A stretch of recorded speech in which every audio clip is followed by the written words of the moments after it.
இன்றைய வசனம் தியானத்தின் தலைப்பு, நானே அவனோடிருந்து. சங்கீதம் 91:15.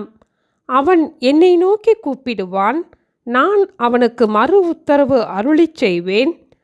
ஆபத்தில் நானே அவனோடிருந்து அவனை தப்புவித்து அவனை கனப்படுத்துவேன். இந்த 91 சங்கீதத்தை பாதுகாப்பிற்காக நாம் தினமும் ஜெபத்துடன் வாசிப்பதுண்டு. உன்னதமானவரின் மறைவிலிருக்கிற நாம் நம்முடைய ஆபத்து நேரங்களில் ஆண்டவரை நோக்கி கூப்பிடும் போது அவர் நமக்கு உத்தரவு அருளி செய்கிறவர் மட்டுமல்ல, நம்மோடு கூடவே இருந்து நம்மை தப்புவிக்கிறவர், நம்மை கனப்படுத்துகிறவர். ஆபத்து நேரங்களில் நானே அவனோடிருந்து என்று இந்த வசனத்தில் வாசிக்கிறோம். இந்த உலகத்தில் ஆபத்து நேரங்களில் நம்மோடு கூட இருக்கிறவர் நம்முடைய அன்பின் ஆண்டவராகிய இயேசு மட்டுமே. நாம் சிறு பிள்ளைகளிடம் நான் உன்னோடு கூட இருக்கிறேனே, பயப்படாதே என்று கூறுவதுண்டு. அதுபோல ஆண்டவரும் நாம் பயப்படாமல் இருக்கும்படியாக நானே உன்னோடு கூட இருக்கிறேன் என்று கூறுகிறார். பழைய ஏற்பாட்டில் நம்முடைய முற்பிதாக்களில் ஒருவராகிய யாக்கோபும் கூட எனக்கு ஆபத்து நேரிட்ட நாளில் என் விண்ணப்பத்துக்கு உத்தரவு அருளி செய்து என்னோடே கூட தேவன் இருந்தார் என்று ஆதியாகமம் 35:3 கூறினார். யாக்கோபுக்கு ஆபத்து நேரிட்ட நாளில் யாக்கோபின் மேல் பட்சமாயிருந்த அவனுடைய தாயால் கூட அவனுக்கு உதவி செய்ய முடியவில்லை. உதவியற்ற அந்த நிலையில் யாக்கோபு கர்த்தரை நோக்கி கூப்பிட்ட போது கர்த்தர் அவனோடே கூட இருந்து அவனுக்கு மறு உத்தரவு அருளினார். ஆதியாகமம் 32:11 என் சகோதரனாகிய ஏசாவின் கைக்கு என்னை தப்புவியும், நான் பயந்திருக்கிறேன் என்று யாக்கோபு ஜெபித்த போது ஏசாவின் கைக்கும் ஆண்டவர் அவரை தப்புவித்தார். யாக்கோபின் தேவன் என்று இன்றும் நாம் தேவனை கூப்பிடும் அளவிற்கு யாக்கோபை தேவன் கனப்படுத்தினார்.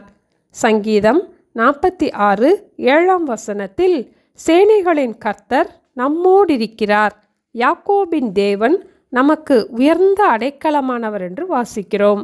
146 சங்கீதம் 5 யாக்கோபின் தேவனை தன் துணையாக கொண்டிருந்து தன் தேவனாகிய கர்த்தர் மேல் நம்பிக்கையை வைக்கிறவன் பாக்கியவான் என்று வாசிக்கிறோம்.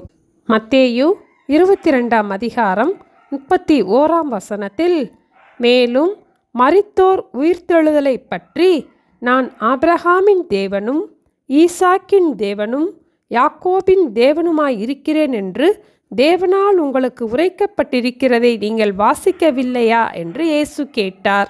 ஆபிரகாம், ஈசாக்கு என்பவர்களுடைய பெயரோடு யாக்கோபின் பெயரையும் இணைத்து ஆண்டவர் யாக்கோபை கனப்படுத்தினார்.